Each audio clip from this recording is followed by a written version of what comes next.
जय हिंद दोस्तों। आपने बहुत सारे फिल्मों में ये देखा होगा कि भूत जो है वो कैमरा में नहीं आते, यानी कैमरा के अंदर भूतों का वीडियो नहीं बनता। तो सवाल ये है कि आखिर भूत कैमरा के अंदर क्यों नहीं आते। अगर भूतों का एग्जिस्टेंस है तो भूतों को कैमरा के अंदर आना चाहिए, लेकिन भूतों को हम कैमरा से कैप्चर क्यों नहीं कर सकते। दोस्तों सवाल यह भी यहां पर उठता है कि अगर विज्ञान भूत को नहीं मानता तो फिर अब भूतों वाली जो गतिविधियां हमें दिखती हैं, जो बहुत तरीके की गतिविधियां दिखती हैं, वो गतिविधियां क्यों दिखती हैं। किसी इंसान को ऐसा क्यों लगता है कि उसे कोई भूत दिखा था। तो दोस्तों इन सभी सवालों का जवाब मैं आज की इस वीडियो में देने जा रहा हूं, और यह वीडियो बहुत ही महत्वपूर्ण होने जा रहा है। और इस वीडियो को आप अंत तक जरूर देखें, तभी आप मेरे पूरे कंसेप्ट को समझ सकेंगे। यकीन माने यूट्यूब में हिंदी में यह वीडियो पहली बार मैं अपलोड कर रहा हूं, और इस विषय पर बहुत कम वीडियो यूट्यूब पर या एक भी वीडियो यूट्यूब पर अवेलेबल नहीं है। इसलिए इस वीडियो को अंत तक आप जरूर देखें। मैं एक एक चीज के बारे में आपको बारीकी से समझाऊंगा। दोस्तों क्या आपको पता है कि जब हम बोलते हैं तो हमारा जो साउंड पैदा होता है वो एक वाइब्रेशन के कारण पैदा होता है। दोस्तों जिस तरह हम आलू को किलो में नापते हैं, लंबाई को मीटर में नापते हैं, उसी प्रकार से हम वाइब्रेशन को हर्ट्ज यानी कि फ्रीक्वेंसी में नापते हैं। दोस्तों मैं आपको ये फ्रीक्वेंसी और हर्ट्ज और ये वाइब्रेशन क्यों बता रहा हूं, ये बताने से पहले मैं आपको एक छोटा सा रेफरेंस दे दूं कि एक वैज्ञानिक थे, उनका नाम था टैंडी। टैंडी नाम के एक वैज्ञानिक जो कि एक लैब के प्रोफेसर थे, और वो लैब में बैठकर एक्सपेरिमेंट कर रहे थे। एक्सपेरिमेंट करने के दरमियान में कुछ अजीबोगरीब घटनाएं उनके लैब में हो रही थी। कभी कोई सामान गिर जाता था तो कभी कुछ हो जाता था। जब वो लैब के कमरा के अंदर बैठते थे तो एकाएक उनके शरीर से पसीना चलने लगता था, कभी कभी उन्हें ठंडा लगने लगता था, कभी कभी उनके लैब में काम करने वाले उनके जो सहकर्मी थे उन्हें ऐसा महसूस होता था कि कोई उनके छाती को दबा रहा है। तो ये तमाम तरह की गतिविधियां थी जिससे ये पूरे तरीके से उस लैब को भूतिया लैब घोषित कर दिया गया था। तो दोस्तों सवाल ये पैदा होता है कि क्या विज्ञान भूतों को मानेगा। और ये विज्ञान के सामने भूत वहां दिख रहे थे जहां विज्ञान की सबसे बड़ी प्रयोगशाला थी।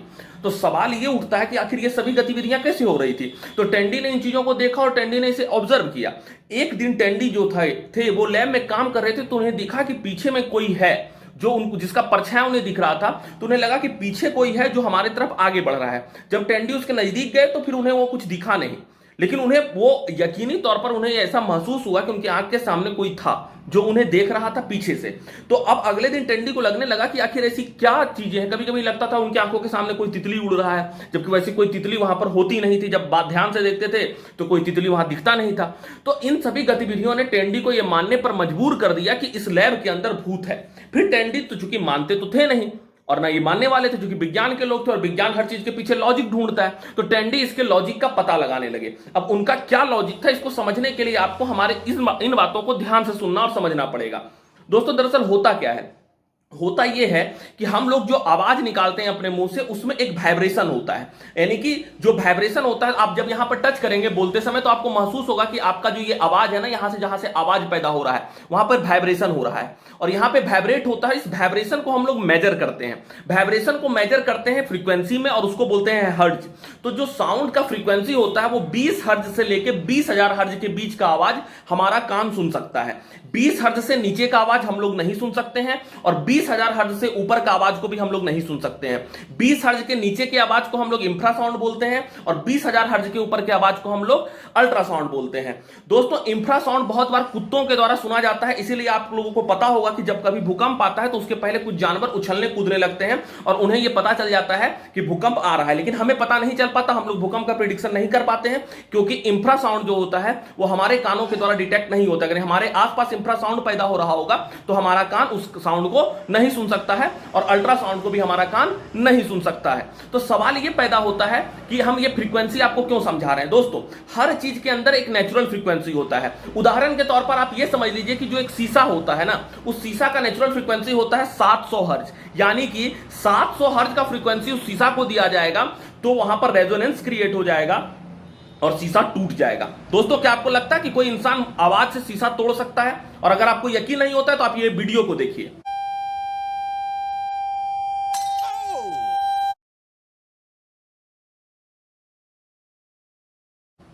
दोस्तों आपने इस वीडियो को देखा तो आपको समझ में आ चुका होगा कि किस तरीके से शीशा को आवाज से तोड़ा जा सकता है, और ऐसे बहुत सारे एक्सपेरिमेंट आपके YouTube पर अवेलेबल है जहां पर आप देख सकते हैं कि जो शीशा का ग्लास का नेचुरल फ्रीक्वेंसी होता है उतने फ्रीक्वेंसी का आवाज अगर कोई पैदा कर दे तो वो शीशा तोड़ा जा सकता है। और ऐसे बहुत सारे ऑर्केस्ट्रा हैं जो कि गा गा कर शीशा को तोड़ सकते हैं क्योंकि वो नेचुरल फ्रीक्वेंसी उस लेवल का वो पैदा करते हैं। दोस्तों मैं भी आपको इस पूरे स्टोरी को प्लॉट करने से पहले आपको एक टेंडी नाम के एक वैज्ञानिक की कहानी सुना रहा था जो कि एक लैब में एक्सपेरिमेंट कर रहे थे।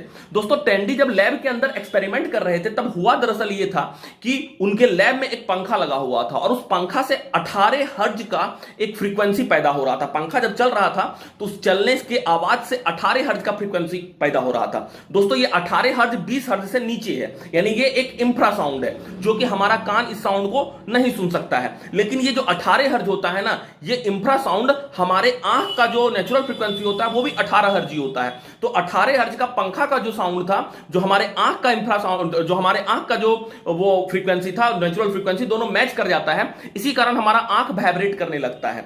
और जब हमारा आंख जिस प्रकार से आपने देखा कि शीशा का नेचुरल फ्रीक्वेंसी मिल जाने के कारण शीशा टूट गया, उसी प्रकार से हमारा आंख भी वाइब्रेट करने लगता है। और वाइब्रेशन के कारण हमें यह लगता है कि हमारे आसपास कोई चीज है जो कि हमें दिख रहा है। हमें लगता है कि कोई तितली उड़ रहा है, लगता है कोई पीछे से कोई इंसान आ रहा है। लेकिन जब आप कैमरा लगाते हैं तो वहां पर वो कैप्चर नहीं होता, दरअसल वो होता है ही नहीं। वो हमें हमारे आंखों के कारण दिखता है क्योंकि हमारा आंख का जो नेचुरल फ्रीक्वेंसी होता है वो उससे मिलके वो एक रेजोनेंस पैदा करता है, हमारा आंख वाइब्रेट कर रहा होता है। दोस्तों नासा ने भी इस बात पर रिसर्च किया है और बहुत सारे इंस्टीट्यूट ने इस पर रिसर्च किया है, और उस रिसर्च से यह बात प्रमाणित हो चुका है कि जो इंफ्रासाउंड होता है वो हमें इरिटेशन पैदा करता है। इंफ्रासाउंड जब हमारे कान से अंदर जाता है तो हमें डर लगता है। बहुत बार हमारे बॉडी का टेम्परेचर रेगुलेट नहीं हो पाता है, हमारे ब्रेन को वाइब्रेट करने लगता है और हम अपने बॉडी के टेम्परेचर को रेगुलेट नहीं कर पाते हैं। इसीलिए बहुत बार क्या होता है, बहुत तेज पसीना चलने लगता है, या बहुत बार हमें ठंडा लगने लगता है, या बहुत बार हमारे शरीर का जो बाल होता है ना ये खड़ा हो जाता है इंफ्रासाउंड की वजह से।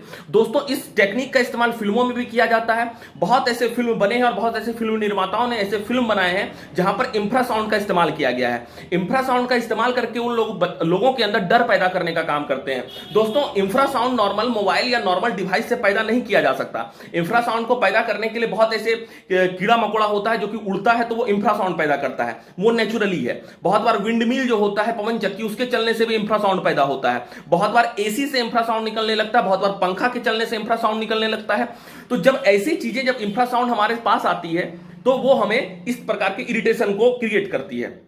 दोस्तों बहुत सारे फिल्मों में ऐसा किया गया है जहां पर कि इंफ्रासाउंड निकाला गया और लोग लैब जो बैठ के वो फिल्म देख रहे थे वो डर गए। बहुत सारे लोगों के पेट में दर्द होने लगा, बहुत सारे लोगों को उल्टी हो गया और बहुत सारे लोगों को अलग अलग प्रकार की समस्याओं का सामना करना पड़ा इंफ्रासाउंड के कारण। तो दोस्तों जो अब मैं आपको शुरुआत में बात बता रहा था कि जो ये घोस्ट की पूरी स्टोरी है कि जो भूत हमें दिखता है वो, या वो भूत कैमरा के अंदर कैप्चर क्यों नहीं होता, वो इस इंफ्रासाउंड की वजह से होता है कि दरअसल कोई भूत वहां होता ही नहीं है। वो हमें ऐसा इसलिए लगता है क्योंकि हमारा आंख वाइब्रेट कर रहा होता है, क्योंकि हमारे आंख का रेजोनेंस उस फ्रीक्वेंसी से मिल जाता है, पहली बात।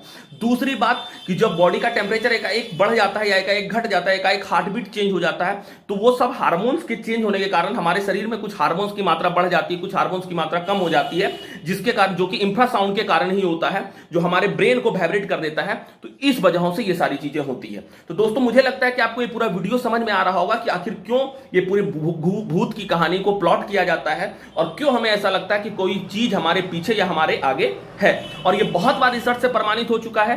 आप चाहें तो गूगल के किसी वेबसाइट पर जाकर आप इस चीज को रिसर्च करें, आपको समझ में आ जाएगा कि ये पूरी बातें हैं क्या। फिर भी अगर आपको कोई बात समझ में नहीं आ रही हो तो आप कमेंट बॉक्स में कमेंट करें, हम आपको जवाब देने का प्रयास करेंगे। और अगर आपको ये वीडियो समझ में आया है तो इस वीडियो को और लोगों तक फॉरवर्ड करें, ताकि हम जो इस मुहिम में चल रहे हैं, लोगों को साइंटिफिक टेम्परामेंट बढ़ाने की इस मुहिम में आप हमारा सहयोग करें। बहुत बहुत धन्यवाद।